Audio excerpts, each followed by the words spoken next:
finger down if you went to a super conservative Christian high school where being gay was not okay. And as captain of the cheer team, you would throw a lot of parties at your house with all girls. And one of those girls would always suggest games like Spin the Bottle or Truth or Dare where girls would end up kissing each other. And then everybody graduated and that girl went to a super conservative Christian college where being gay was not okay. And then everyone graduated college and she came out as gay. But her family basically disowned her. My friend had never dated or been with a woman at this point, but she got a job offer in San Francisco and decided to move to, as she put it, the land of the gays. But since she'd never been out of the closet before, she was super nervous about going out as a lesbian for the first time in public. So she begged you to come out to San Francisco to help her move into her new place and to go out to a bar with her and be her wing woman. You pride yourself on being an excellent wing woman. So you fly out to San Francisco with the sole purpose of helping your friend get laid for the first time by a woman. And the first night you go out, you make a vow. You are going to find her the hottest girl in the bar and somehow make it happen. You go to this bar and meet a girl who looks like Jessica Simpson in her prime and Britney Spears in her prime had a baby. This girl made you question your own sexuality. And through your subtle pushiness, they end up kissing and exchanging numbers. The next morning, you wake up feeling sick. Not hungover,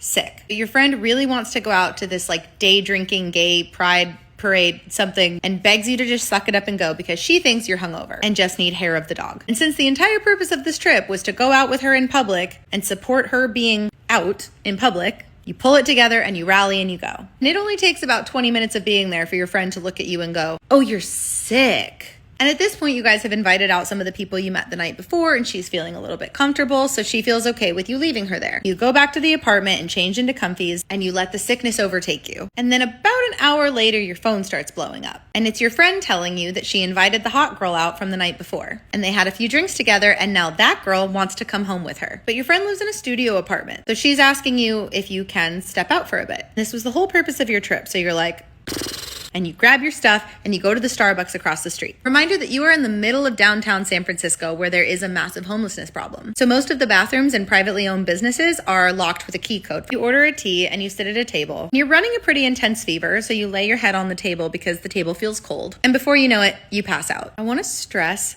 how sick you are at this point because what wakes you up is a shart. Like a really bad blowout. It jolts you awake and you're like, oh my God. And you run through the Starbucks smelling like shit. And you try to open the bathroom door and it's locked. And you start to walk to the counter and realize you have no belongings with you. You look terrible and you're dressed kind of like you're homeless and you smell like shit. So you kind of go towards the counter, then back towards the bathroom, and then you just run out of the Starbucks. And you're texting your friend frantically. It's been 2 hours and you really hope they've done it by now because you absolutely have to come back upstairs now. And she's not responding, so you're very nervous. And you go up the elevator and she's still not responding. And you get to the end of the hallway, you bust into the apartment. Hot girl is sitting on the couch covered in nothing but a small blanket. And your friend is standing in the kitchen and you power through the apartment and all that you can think to say is, please bring a trash bag and a new pair of pants to the bathroom when you get a chance.